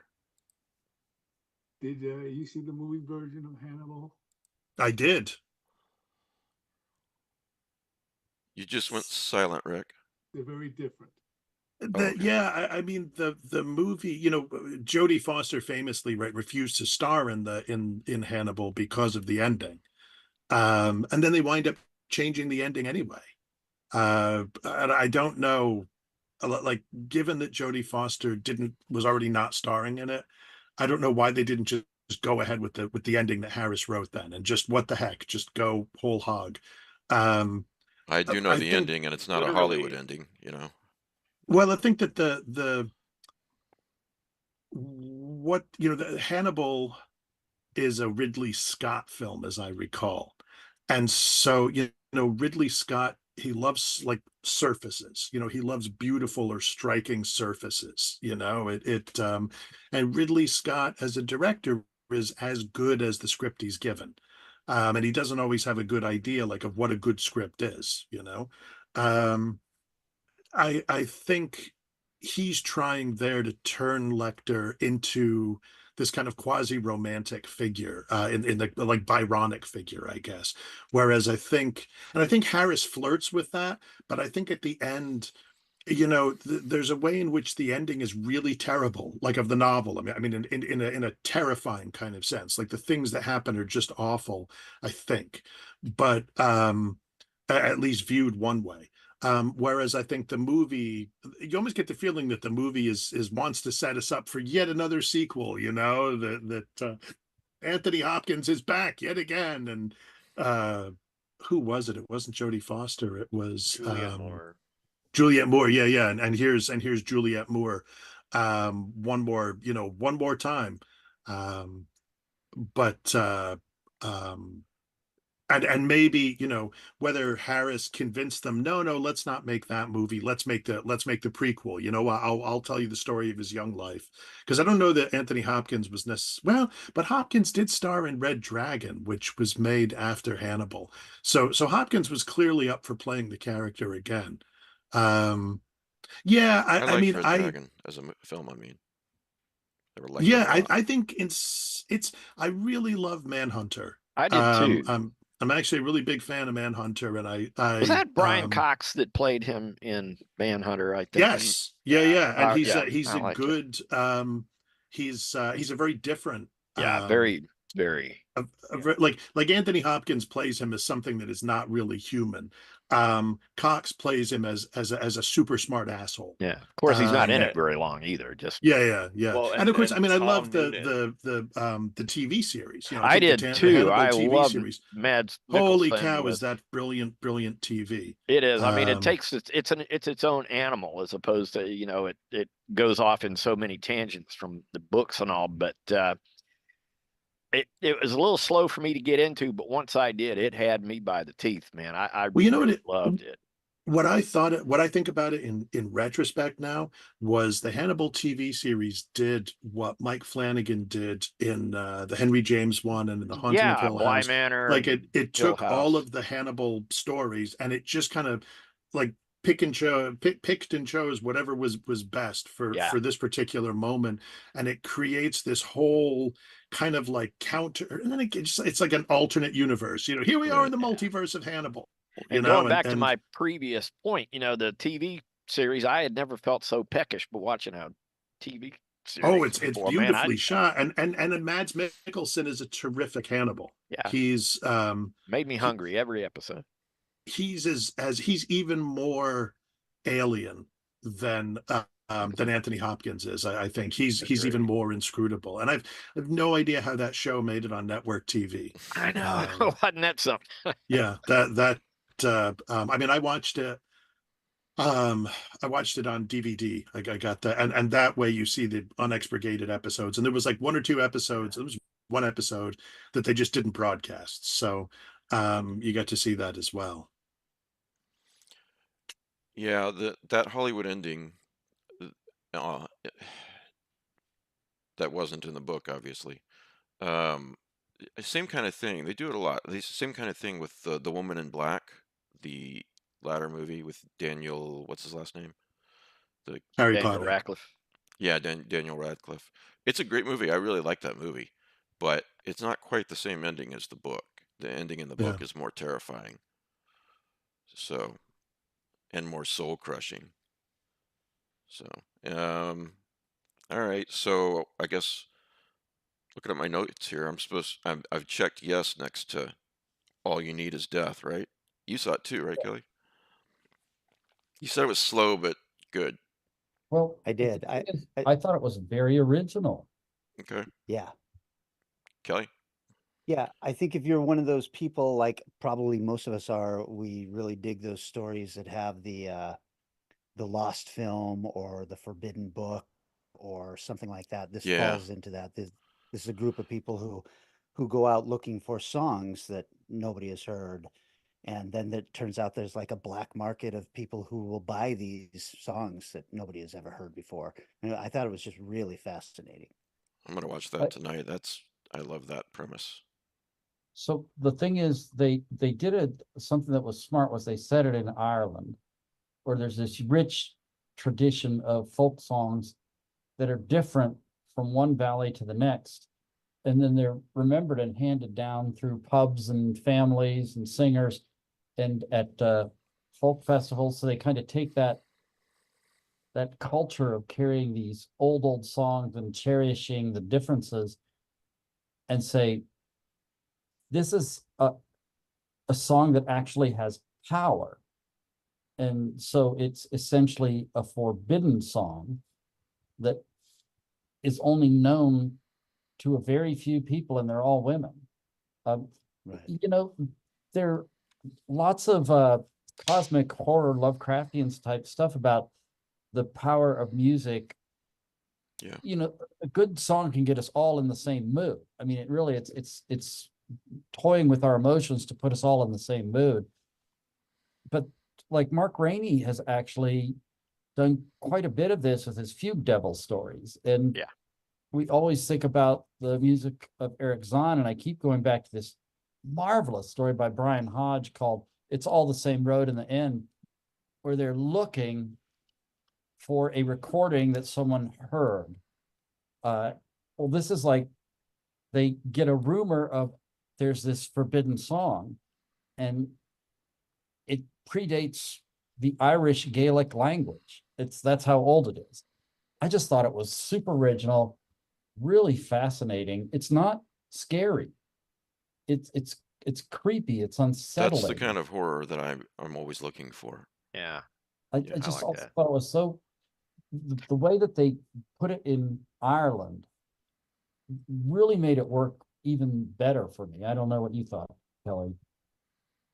Yeah, I felt exactly the same way. I thought it was really original. It's obviously very low budget, but the acting is great. I think that they made a mistake trying to show us some of the things that come out when this curse is kind of passed, and we've got these weird special effect shadows that don't need to be there, and they don't look good, and so they draw away from the creepiness of the story. Right. Where's that playing? Is that streaming on one of the networks? I you think rent you it still for, have like, to. Yeah, I think you still have to rent it on Amazon or whatnot. 5, 6 Okay. bucks. It's fascinating. I mean, I've never really seen any other movie quite like it. Well, if you can say that about a movie or a story, then that's saying a lot, you know. John, I'm glad you're here. I want to get your take on this. Oh, that's a mistake. Yeah, I know it is. It's probably a mistake to give my take on it too, but this is a public post on Facebook by a writer, so think I'm justified reading it. One of these days, I'm not going to read the whole thing. One of these days, we need to have a serious discussion about the cost of writing a book. Time is money, so how about right now? I'm sure everyone knows that writing is extremely time-consuming process, whether you're traditional or self-published. And let's go on here. Talking about the 1,000 or so hours it takes to write, rewrite, and edit a book. And he goes on at this. Writing is hard work, whether you're doing it out of love or doing it to pay your mortgage. Even if you're self-publishing, with very little expectations, you have to ask yourself, is this passion project worth $7,000 to me in lost time and productivity, doing just about anything else? Is it worth all these hours early in the morning or late at night when I could be sleeping more or spending more time with my family? And shit, I haven't even got to the mental health cost or that pound of your soul that each book rips out of you every time you write a book. So I guess if you're a writer and you come across a post like this and you're like, yeah, preach it, man, then everyone's, you got a right to feel however you want to feel, but I'm wondering how you guys feel about it. And if there's a job that's soul crushing, I mean, if it's crushing your soul, I'm questioning why you're doing it. If you really want your soul crushed, go work for Walmart. Yeah. That'll do it. Yeah. Or Well, Amazon. but a lot of athletes barely make any money through their career when they're like running semi-pro, or they're like maybe they have one season in the NFL if they're lucky. Or what about musicians who train so bloody hard? The instruments are so expensive. There's always the joke about how you will pile into the minivan with $5,000 worth of equipment, drive 50 miles, and you all get paid $50. Yeah, but why are they doing it? Because they love it. Because they have to do it.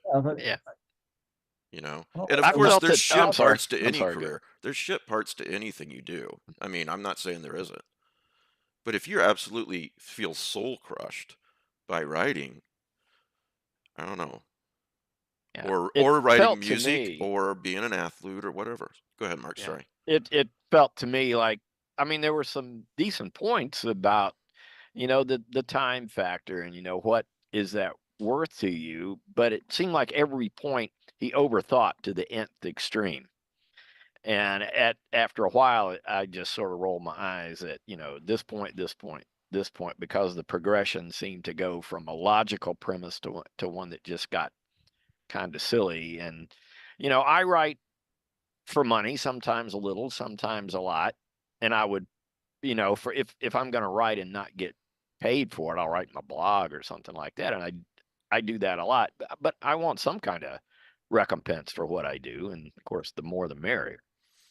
Seems like he's boiling a lot of it down to, money per hour, and maybe you should just sleep till 10 instead. Yeah. Which I'm not sure what points he's trying to make. Kelly, what do you got? Well, when I read this, that was my question: was what's your fucking point? Do you want to write or not? I know a lot of writers, and whether they're getting paid or not, they end up writing because they're driven to write. So yes, it'd be great if artists are paid as much as athletes in this world, but nobody's being forced to write. It So read sort of to I just me. didn't understand. Yeah. Sorry. I didn't understand what his point was. It almost seemed like he was trying to talk people out of writing. Yeah. That was my take. The other subtext I felt like I was reading was, hey, readers, look how much I'm suffering for these beautiful jewels of prose that I'm delivering to you. Aren't you lucky? You know, I mean, it's just I'm not a podcaster because I think I'm going to eventually make a lot of money at it. I seriously doubt if I'm going to, but I do it because I really enjoy it. And sure, there's parts to it that I don't like, some technical parts and things like that that are boring, but I do them because it's part of the job. And hey, I use my wife as an example many times. She was an attorney and she made decent money. I mean, she was an attorney. And now she's a high school English teacher because she wants to be. I mean, you want to talk about that can be soul crushing sometimes for her, but she has to do it. If there's such thing as being called to do something, she was definitely called to do that job. And you could say same thing about a lot of writers, creators, musicians. Yeah, I mean, I guess I think about it um outside of or yeah, I guess outside of a kind of whatever capitalist paradigm. I guess I think about it in terms of a vocation, like is it something that you feel um when I don't write for any length of time, I get really grouchy and I get kind of miserable and I'm like, why am I oh, because I'm not writing. Okay, so I need to keep writing. And let's not be disingenuous. If a publisher came along and said, here's $1 million for your book, of course I'm going to take that. Absolutely. But I don't write with that expectation that this is a job in the same way that my day job is. And I think about that, somebody introduced that term to me a long time ago. Day job is what jazz musicians used to say. That was, that's the thing that lets you play jazz. That's the thing that lets you play jazz at night. And Gene Wolfe, the late Gene Wolfe, used to say that, that was the job that let you remain true to whatever your story was. If an editor wanted you to do something and you didn't want to do it, you could say, nah, I don't need the money. Whereas if it's all, if you need the money, you might be a little less, less inclined to argue. So I'm kind of sympathetic to the although in a way I'm not really sympathetic. Look, if I'm going to be honest with you, I feel like this is the kind of person who's like, wouldn't it just be easier if what's wrong with using Chat GPT to write my novel? Because writing is hard. It's such hard work, but it's like anything worth doing is hard work. Exactly. And it's like I really don't think, they say do what you love and you'll never work an hour in your life. I don't think that's true. But I think what it just is, hopefully, is that the work that you do will satisfy you in a way that working the cash register at Walmart, just to pick up on that, will not. I mean, I don't know. Maybe there are some days people are like, yeah, I worked that cash register to shit, man. But I think that's the satisfaction that you're looking for, is that satisfaction of doing good work, for yourself, for your own soul. And if you look, I mean, if you connect with somebody else, if somebody, I had a guy send me an email, I don't know, or Facebook message or something a couple of months ago, and he was like, hey, I read your book, The Fisherman, a little while ago, like a couple of years ago.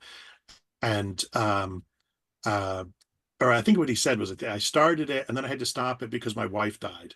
And then I picked it up and I finished it, and I'm just so moved by it, and I feel like you really, I don't know, help me through or help me with something. I mean, like what amount of money can compare to that? Yeah.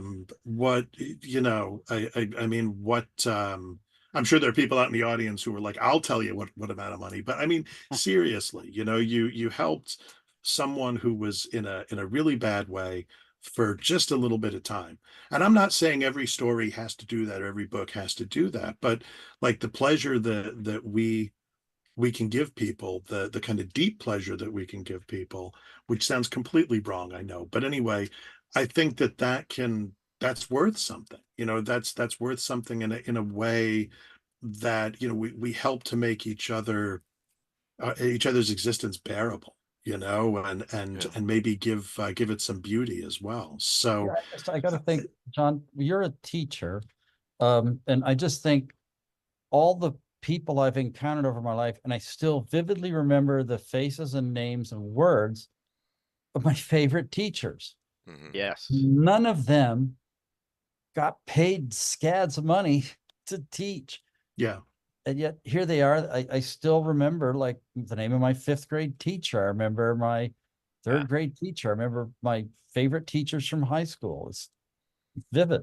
Somebody Yeah. emailed me the other day. Well, two different emails. One of them was that it was on a different type of, the email ended with, he was very self-righteously saying, writers have it hard enough without dealing with extra shit, blah, blah, blah. And I'm thinking, yeah, so do bricklayers, man. I mean, we all have Yeah. it rough. I mean, you're not some special snowflake, because you're writing or composing or podcasting. Hopefully you're changing people's lives in a tiny bit. Maybe only you're just making their day a little bit better. Maybe the fisherman made one guy's day a little bit better. Oh, it was a great read. And the other guy, it helped him through something hugely uh, emotional, losing his wife. Also, just to throw my 2 cents in, and then I gotta skedaddle. Sure. Actually, We're wrapping up anyways.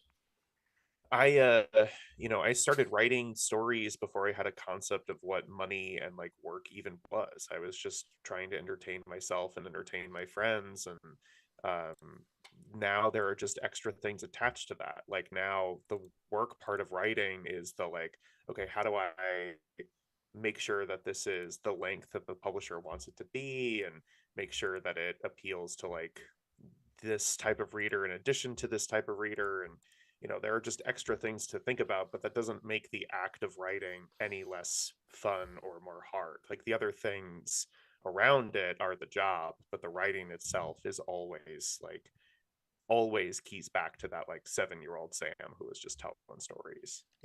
Yeah. Like it never even occurred to me that I could make money writing until I started thinking about it as an adult, right? So anyway, What are you that's laughing at, speaking of young? money. That's my 2 cents. I gotta go. All right, Sam. Thank you for being here. Yeah, I gotta go throw John's box of books away because Mother. it's been 2 weeks. It's like one at a time. What? Like he'll be holding a book over the garbage can. He'll be like, "How about this, John? How's this for a 1-star review?"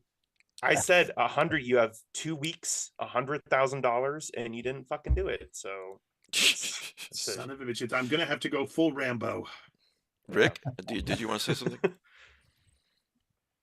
Say a writer has to make a choice between, do I write what I like, or do I write what the editors like, or the market like?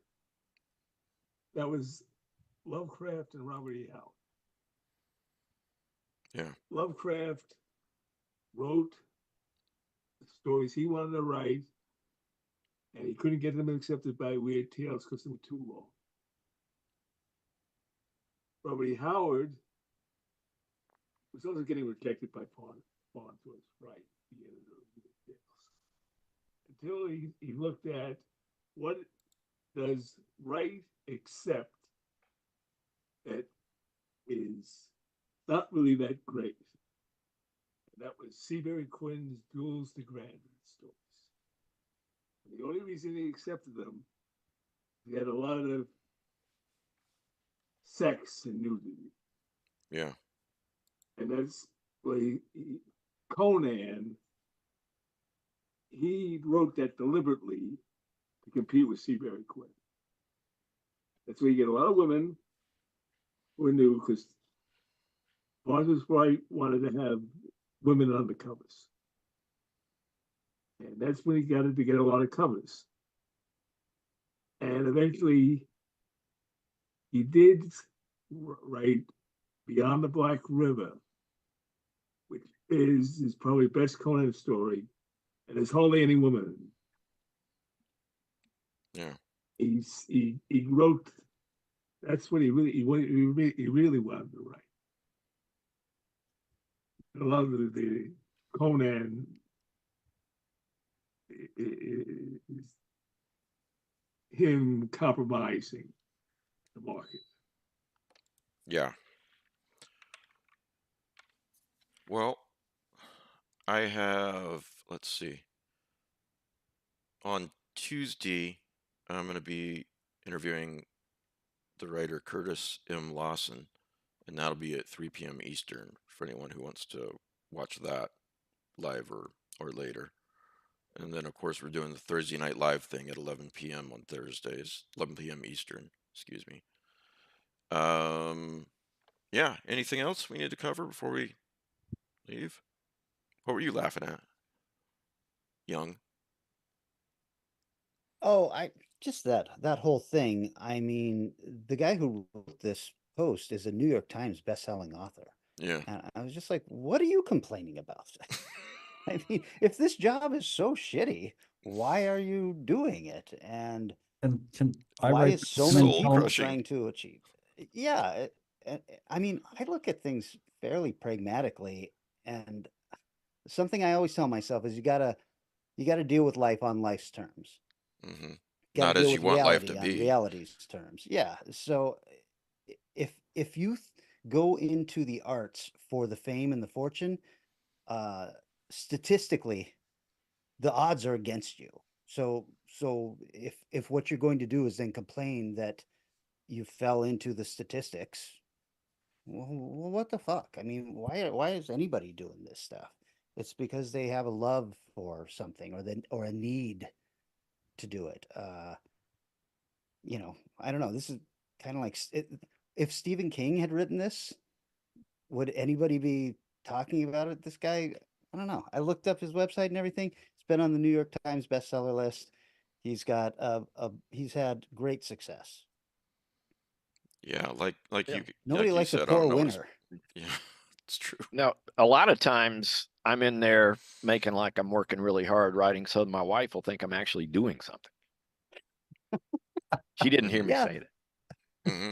But She even already. as a Let me writer- tell you something, Mark. She already knew that. Haha. But even as a writer, everybody who's a writer here, their wife or their girlfriend knows if you're sitting at your desk but you're staring at a window, you're working. It's all going on up here. So Yeah. I don't know. I get angry at this kind of shit. It's, you know. Mm. Yeah, I do too. It's just He like, didn't mention anything about having to edit out a lot of cat words. I have to edit cat words out all the time. oh because I yeah, have a you lot tell of me them, about it. For across some the- reason, across the Oreo problem.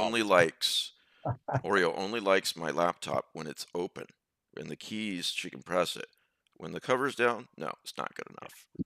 So yeah, it's just sorry. When I There's- was first got out of medical school, the first 3 years, I was working 120 to 140 hours a week. Well, No you could have kidding. been sleeping, Matt. Could have been. Except I couldn't. You got famous doing it though, right? I hope you don't mean Yeah. this show. Luxury. Now, when I was a kid, I got to tell you, my brother is John Carpenter. It's true. It is true. Not the director, but you know, I am related to John Carpenter. All right, so we're gonna wrap up, but just so everybody knows, any upcoming events, just go to the Lovecraft eZine page on YouTube, and those are near the top. Got a new little behind the scenes playlist, excuse me, down a few rows, and even if you don't have the direct link, you can always go to YouTube, Lovecraft eZine on YouTube, and figure out what's going on or what's happening next. So, John, good to see you. Thank you for having me, people. Very, Yeah. very good. I will never not send you the link again, I promise. I know, I was like, I'm waiting. I'm like, what? Then I get a text. God damn it, where's my link? Where's my link, you lazy bastard? He's not coming back for 3 more months, but Yeah, Exactly. but he'll No, be this is pissed it. off But I at wanted the to one. guess. Yeah, wanted but I to don't just get be that like, no, I link. gotta send that link. You The don't one- know what you got till it's gone, John. That's There right. you go. There you go. That's right. He finally Or as the realized, spiders say, "C'est la guerre." and I think what it was, you Give finally it all away, realized John. just Give how it- badly you wanted to be here the day you didn't get the invite. See, reverse psychology. I got you here, didn't I? Hmm. Sure, yeah, yeah. That's sure you did. Sure you did. It's okay, All right, Mike. It's yeah. all right. All right. Well, oh, by the way, Andrew Gloss, GLOS, has extended the. I don't know why he's doing this, but it's extremely generous of him. Extended the matching the dollar of anyone who becomes a new Patreon through the end of May now, or anybody who donates to the Lovecraft eZine. We're not done yet, Oreo. See what I have to work with here. The cat's like, yes, you are. That's Yeah, enough. it's Stop time to it. go. Stop it. You're You're at the embarrassing yourself. 2 hour Come on. mark, Dad. It's time to go. All right. Anyway, so if I'm, you, I'm gonna run though. It was. Yeah, see you, Thank Sam. you so much for having me. This was truly a great time. I All don't know right. why that sounded so disingenuous. No, I'm glad. Thank you for coming. Appreciate it. Oh boy, did I have fun. Yes, it does apply to Patreon upgrades, Thunder Kitten. Yes, and we were so happy to have you as well, Sam. Oh, thank Yes, you, indeed. fellow people. All right, human. Good night. Yeah, don't burn his books. Good night, Yeah. Sam. All right. Thanks, But one other- everybody. Yeah. Last thing I want to mention, one more thing. Yeah. There is a puppet show that's going across the country with the Lovecraftian Cthulhu the musical. It's called Puppeteers for Fears. So All right. you look them up and they've got a tour schedule. They're going to Chicago. They're going to lots of different places. You know, just because you can do something doesn't mean you should do something. Well, this is like, I'm kidding. I love that kind of thing. So, all right. all right. Where do we find this information on this? I put it on the Facebook page, but I'll forward it to you. Maybe you could attach it to the YouTube or whatever. All right. All right. Thanks, everybody. Good to see everybody. And Indeed. goodbye and hello, as always.